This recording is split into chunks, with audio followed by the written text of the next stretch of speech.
Good morning student, स्वागत है आप सभी को ऑनलाइन क्लास में। और देखिए आज पढ़ेंगे हम चैप्टर फर्स्ट का पैसेज नंबर 4। देखिए, as the years rolled by, as the years, years का अर्थ होता है वर्ष, रोल्ड बाई गुजरते गए, we saw less of each other, we saw, देखिए सा का अर्थ होता है वैसे तो देखना, लेकिन यहाँ पे लिया गया है मिलने से, वी सा हम मिलने लगे, लेस, लेस का अर्थ होता है कम, ऑफ ईच अदर अर्थात एक दूसरे से, यानी कि जो ऑथर है वो अपनी दादी जी से किस प्रकार से, यानी कि बहुत कम मिलने लगा। For some time she continued to wake me up, for some time कुछ समय के लिए, सी कंटिन्यूड, देखिए कंटिन्यूड का अर्थ होता है लगातार, कि वह लगातार, टू वेक मी अप मुझे जगा दिया करती थी, एंड और get me ready for school, ready का अर्थ होता है तैयार करना, और मुझे तैयार कर दिया करती थी फॉर स्कूल, किसके लिए, स्कूल जाने के लिए। व्हेन आई केम बैक, वहन जब, आई केम बैक जब मैं वापस लौटता, सी वुड आस्क मी तो वह मुझसे पूछा करती थी, वाट द टीचर हैड टॉट मी, देखिए टॉट का अर्थ होता है टीच की सेकंड फॉर्म है, ठीक है, पढ़ाया या सिखाया। What the teacher had taught me, कि अध्यापक ने मुझे क्या सिखाया। I would tell her English words, कि आई वुड टेल हर मैं उसको बता दिया करता था इंग्लिश वर्ड्स, किसके बारे में, अंग्रेजी के शब्दों के बारे में, and little things of western science, little things यानी कि छोटी वस्तुओं के बारे में या छोटे से ज्ञान के बारे में, ऑफ वेस्टर्न साइंस, किसके, देखिए वेस्टर्न का अर्थ होता है पश्चिमी, या ये कह सकते हैं पाश्चात्य, ठीक है ना, कि जो पाश्चात्य विज्ञान है या पश्चिमी विज्ञान है उसके बारे में बता दिया करता था। एंड लर्निंग और शिक्षण के बारे में भी, जैसे the law of gravity, gravity का अर्थ होता है गुरुत्वाकर्षण, ठीक है, लॉ यानी कि नियम, जो गुरुत्वाकर्षण का नियम है उसके बारे में बताता था। आर्किमिडीज प्रिंसिपल, और आर्किमिडीज के प्रिंसिपल का अर्थ होता है सिद्धांत, जो आर्किमिडीज का सिद्धांत था उसके बारे में, ठीक है। द वर्ल्ड बीइंग राउंड, और ये दुनिया गोल है, ईटीसी इत्यादि बातों के बारे में उसे बताया करता था। दिस मेड हर अनहैप्पी, कि दिस मेड, कि यह बातें, मेड हर अनहैप्पी, अनहैप्पी का अर्थ होता है नाखुश, कि ये जो बातें है वो उसको नाखुश कर देती या उदास कर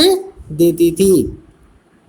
सी could not help me with my lessons, she could not help, help का अर्थ होता है मदद करना, मी यानी मेरी, विद माई लेसन्स, लेसन्स का अर्थ होता है पाठों में, कि अब वह मेरे पाठों में कोई मदद नहीं कर सकती थी। She did not believe in the things they taught at the English school, she did not believe, देखिए बिलीव का अर्थ होता है विश्वास करना, कि शी डिड नॉट बिलीव वह विश्वास नहीं करती थी, इन द थिंग्स उन वस्तुओं में या उन चीज़ों में, they taught at the English school जो अंग्रेजी स्कूलों में पढ़ाई जाती थी। And was distressed that there was no teaching about God and the scriptures, and was distressed, distressed का अर्थ होता है परेशान होना, और वह परेशान हो जाया करती थी, डैट की देयर वाज नो टीचिंग, कि वहाँ पर कोई भी पढ़ाई नहीं कराई जाती थी, अबाउट गॉड, किसके बारे में, गॉड का अर्थ होता है ईश्वर के बारे में, एंड द स्क्रिप्चर्स, स्क्रिप्चर्स का अर्थ होता है धार्मिक ग्रंथों के बारे में, कि जो दादी जी थी वो इस बात के लिए परेशान हो जाया करती थी कि वहाँ के स्कूल में ना तो गॉड यानी कि ईश्वर के बारे में, और ना ही स्क्रिप्चर्स यानी कि किसके बारे में, धार्मिक ग्रंथों के बारे में किसी भी प्रकार की कोई शिक्षा नहीं दी जाती थी। वन डे, एक दिन, आई अनाउंस्ड डैट, कि मैंने उन्हें बताया, we were being given music lessons, कि we were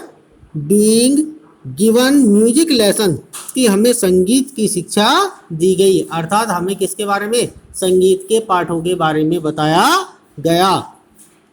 she was very disturbed, तो वह बहुत अत्यधिक परेशान हो गई। टू हर उसके लिए, म्यूजिक हैड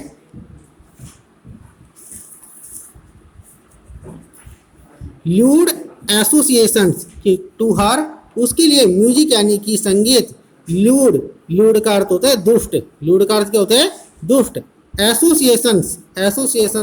का अर्थ होता है यानी कि समुदाय के लिए, कि जो म्यूजिक था वो किसके लिए था, दुष्ट समुदाय के व्यक्तियों के लिए था। It was the monopoly of harlots and beggars, कि इट वॉज द मोनोपोली, देखिए मोनोपोली का अर्थ होता है एकाधिकार या अधिकार जमाना, कि it was the monopoly of harlots का अर्थ होता है वैश्याओं का, एंड बेगर्स और भिखारियों का, कि इस पर केवल किसका अधिकार था, हार्लॉट्स वैश्याओं का अधिकार था, एंड बेगर्स और भिखारियों का अधिकार था। And not meant for gentle folk, देखिए जेंटल फॉक का अर्थ होता है सज्जन व्यक्तियों के लिए या सज्जन व्यक्तियों का समूह, and not meant for gentle folk, और यह सज्जन व्यक्तियों के लिए बिल्कुल भी नहीं था।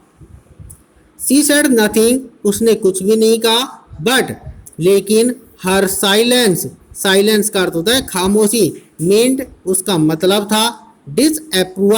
डिसअप्रूवल का अर्थ होता है असहमति, क्या अर्थ होता है असहमति, लेकिन जो उसकी खामोशी थी उसका अर्थ था असहमति, अर्थात वह इस संगीत को पसंद नहीं किया